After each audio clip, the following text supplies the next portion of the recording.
மகாவிஷ்ணுவுடன் Malaysia நேரடி சந்திப்பு. ஜூலை 29, 30, 31 தேதிகளில் செரம்பானிலும், ஆகஸ்ட் 1, 2, 3 தேதிகளில் ஜொகூர் பார்விலும் நடைபெற உள்ளது. இதற்கு முன்னர் மலேசியாவில் நடைபெற்ற நேரடி சந்திப்பில் கலந்து கொண்ட பலரின் பொருளாதார வாழ்க்கை, குடும்ப வாழ்க்கை மற்றும் ஆன்மீக வாழ்க்கையில் மிகப்பெரிய மாற்றங்கள் ஏற்பட்டுள்ளன.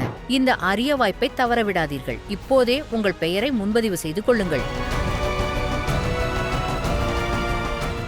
குருவே சரணம். அனைவருக்கும் வணக்கம்.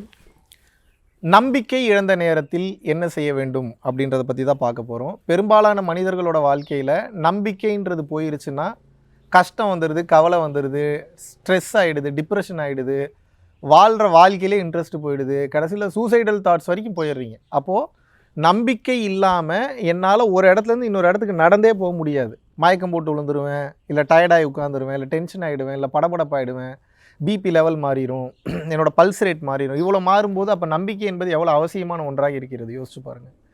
அப்போ நான் நம்பிக்கையோடு வாழணும் அப்படின்னா அதுக்கு என்ன பண்ணுறது, நம்பிக்கை இழந்தால் அதை எப்படி மறுபடியும் கொண்டு வரது அப்படின்றத பற்றி தான் இன்றைக்கி பார்க்க போகிறோம். முதல்ல ஏன் நீங்கள் நம்பிக்கை இழக்கிறீங்கன்னா உங்களோட மனசில் கட்டி வச்சுருந்த கற்பனை கோட்டை உடையுது. இப்படியெல்லாம் நான் பெரிய லெவலில் எதிர்பார்த்தேன், ஆனால் எதிர்பார்த்த மாதிரி அது இல்லாதனால உடைந்தது உலகம் அல்ல, உடைந்தது உங்கள் மனம் அல்ல, உடைந்தது உங்கள் மனதின் கற்பனை கோட்டை.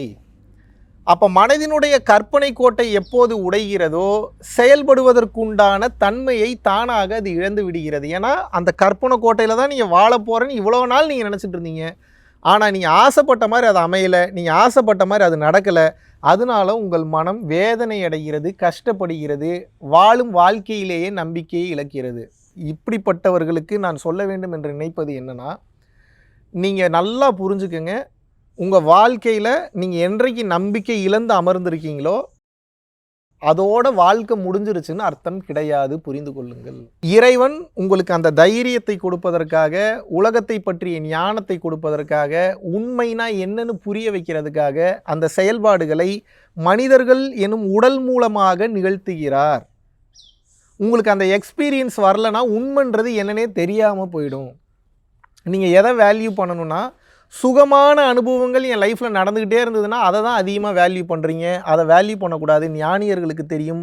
அசௌகரியமான கஷ்டமான அனுபவங்கள் என் வாழ்க்கையில் நடக்கும்போது கூட அதை நான் நன்றி உணர்வோடு பார்க்குற தன்மையை நான் எப்போ கற்றுக்கிறேனோ அப்போ தான் நீங்கள் சரியான பாதையில் இருக்கீங்கன்னு அர்த்தம்.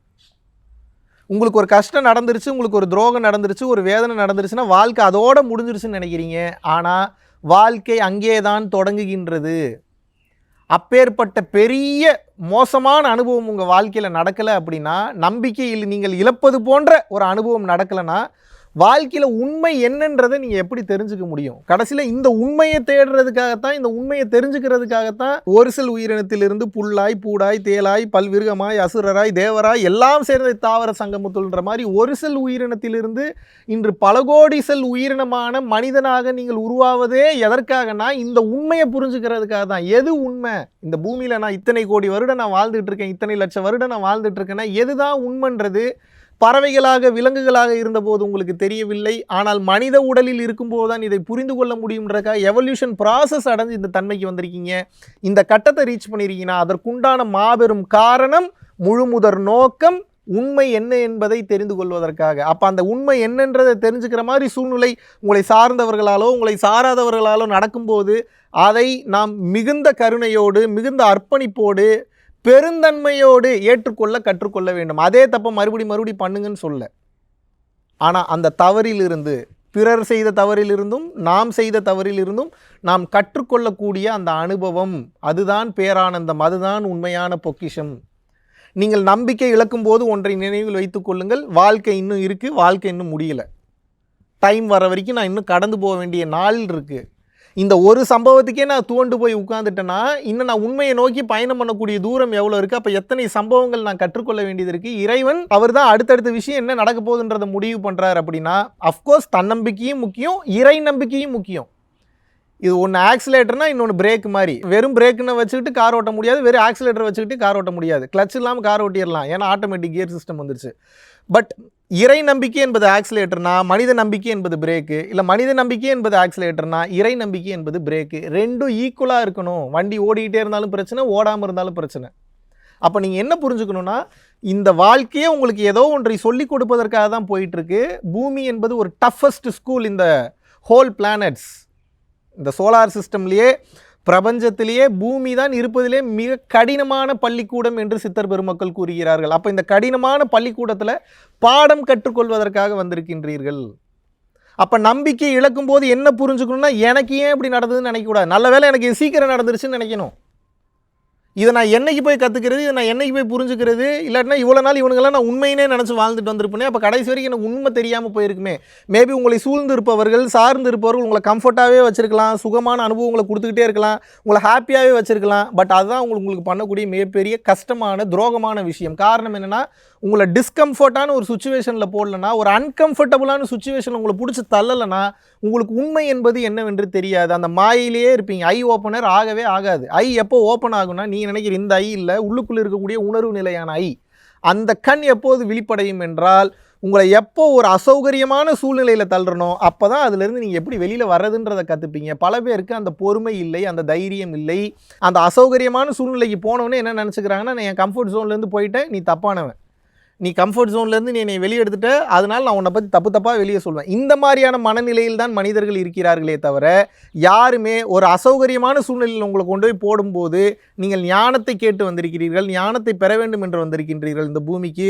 அப்போ அந்த சூழ்நிலைக்கு உங்களை ஒருத்தர் தள்ளுறானா, லெசனை கற்றுக்காம நம்பிக்கையை இழந்து வாழ்க்கையை அழித்து கொள்ள முயற்சி செய்கின்றீர்கள். தவறான புரிதல். அந்த தன்மைக்கு போகாதீங்க. இறைவனுக்கு நன்றி உணர்வோடு இருங்க. உங்களை பக்குவப்படுத்துகிறாரு, பல்வேறு விதமான அனுபவங்களை கொடுக்குறாரு. ஒரு அனுபவத்துக்கே நீங்கள் தயார் இல்லாமல் துவண்டு போகிறீங்கன்னா அடுத்தடுத்த அனுபவங்கள் எப்படி உங்களால் போக முடியும்? உசைன் போல்ட் இன்றைக்கி அவ்வளோ தூரம் போய் ஜெயிச்சு மாபெரும் பதக்கங்கள்லாம் வெல்றாருன்னா எத்தனை இடத்துல தோற்றுருப்பார் நீங்கள் நினச்சி பாருங்கள். இன்றைக்கி பல கம்பெனிஸ் இருக்குது. இப்போ கேஎஃப்சி ஓனராக இருக்கட்டும், ஜாக்மாவாக இருக்கட்டும், அலிபாபாவோட ஓனர், அமேசானோட ஓனர் ஜெஃப் பெசோஸாக இருக்கட்டும், ஸ்டார்லிங்கோட ஓனர் எலான் மஸ்காக இருக்கட்டும், நம்ம இந்தியாவில் இருக்கக்கூடிய முகேஷ் அம்பானி, எல்லாரையுமே எடுத்துக்கோங்க, லக்ஷ்மி மிட்டல், நீங்கள் யாரை எடுத்துக்கிட்டிங்கனாலும் கான்ட்ரவர்சிஸ் எல்லாம் ஒரு பக்கம் தூக்கி தள்ளி வைங்க. அவங்க அந்த இடத்துல போய் நிற்கிறாங்க அப்படின்னா கான்ட்ரவர்சிஸ் இல்லாமல் நிற்க முடியாது. நிறைய லெசன் லேர்ன் பண்ணி தான் அந்த இடத்துக்கு போய் நின்றுருப்பாங்க. பல விஷயங்களை கற்றுக்கிட்டு தான் அந்த இடத்துல போய் நின்றுருப்பாங்க.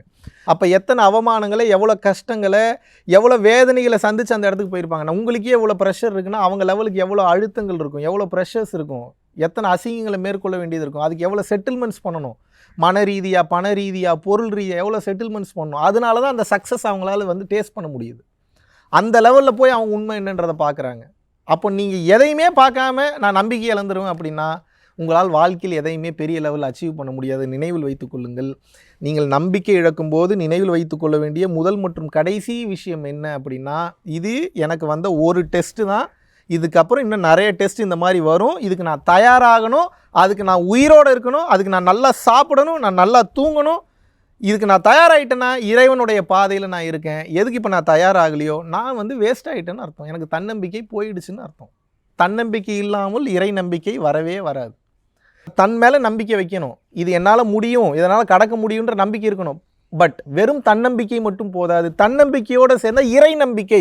எனது தன்னம்பிக்கைக்கு இறைவனும் துணை நிற்பார்னும் போது, தன்னம்பிக்கையோட இறை நம்பிக்கையும் சேரும்போது அது பியூட்டிஃபுல்லான ஒரு ஜூஸியான ஒரு ஐட்டமாக மாறிடுது. வெறும் தண்ணீர் இல்லாமல் அதில் பழச்சாரும் சேரும்போது, வித்தவுட் ஐஸ் வித்தவுட் சுகர் சேரும்போது சூப்பரான டேஸ்டியான ஜூஸ் உங்களுக்கு கிடைக்கிதுல்ல, அதுபோல் தன்னம்பிக்கையான தண்ணீருடன் இறை நம்பிக்கை எனும் அந்த ஜூஸும் சேரும்போது அது ஒரு ஃப்ரெஷ்ஷான ஆர்கானிக்கான ஒரு ஜூஸாக மாறிடுது. ஸோ அது நல்ல வாட்டர் கண்டென்ட் உடம்புக்கு தருது, டீஹைட்ரேஷன் போகுது, அதை அனுபவிக்க முடியுது, ஆனந்தமாகவும் இருக்க முடியுது. புரிந்து கொண்டு செயல்படுங்கள். அனைத்துமே சோதனை தான். எல்லாமே உங்களை அன்கம்ஃபர்டபிலிட்டிக்கு கொண்டு போய் தள்ளி அதிலேருந்து பாடம் கற்றுக்கொள்ள வைப்பதற்காகத்தான். இதை குருமார்கள் மிகச்சிறப்பான முறையில் செய்வார்கள். குரு செய்ய முடியவில்லை என்றாலும் வேறு ஒரு உடலின் மூலமாக இறைவன் நிச்சயமாக செய்வார். ஆக மொத்தம் இங்கே நெட் ரிசல்ட் என்னென்னா, என்ன புரிஞ்சுக்கிட்டீங்க இந்த வாழ்க்கையில், இதுதான். நன்றி, வணக்கம்.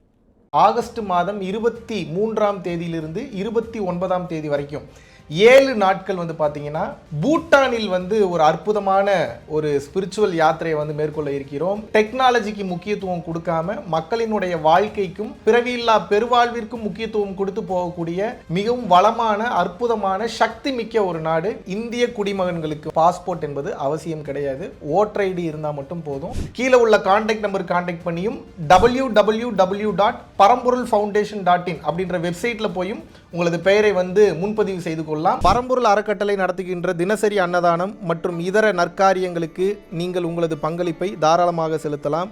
இதனால் என்னென்ன பலன்கள் கிடைக்கும் என்றால், தரித்திர தோஷம் விலகுகின்றது, அன்னக்குறைவு தோஷம், பித்ரு தோஷம், கர்ம தோஷம், பாவ தோஷம் மற்றும் கிரகங்களினால் ஏற்படக்கூடிய தோஷங்களின் தீவிரமும் குறைகின்றது. மனக்குழப்பம் மற்றும் எதிர்மறை எண்ணங்கள் விலகுகின்றது. குடும்ப கலகங்கள், தொழில் தடைகள், பணத்தடை, கல்வித்தடை, திருமணத்தடை, சந்தானத்தடை, நோய் தொடர்பான கர்மபாரம் முற்றிலும் வந்து தீருகின்றது. ஆகையினால் இந்த பரம்பொருள் அறக்கட்டளை நடத்துகின்ற எல்லா விதமான நற்காரியங்களிலும் உங்களது பங்களிப்பை வந்து செலுத்துவதற்கு கீழே கொடுக்கப்பட்டுள்ள வங்கி கணக்கிற்கு தாராளமாக நீங்கள் வந்து பணம் அனுப்பலாம்.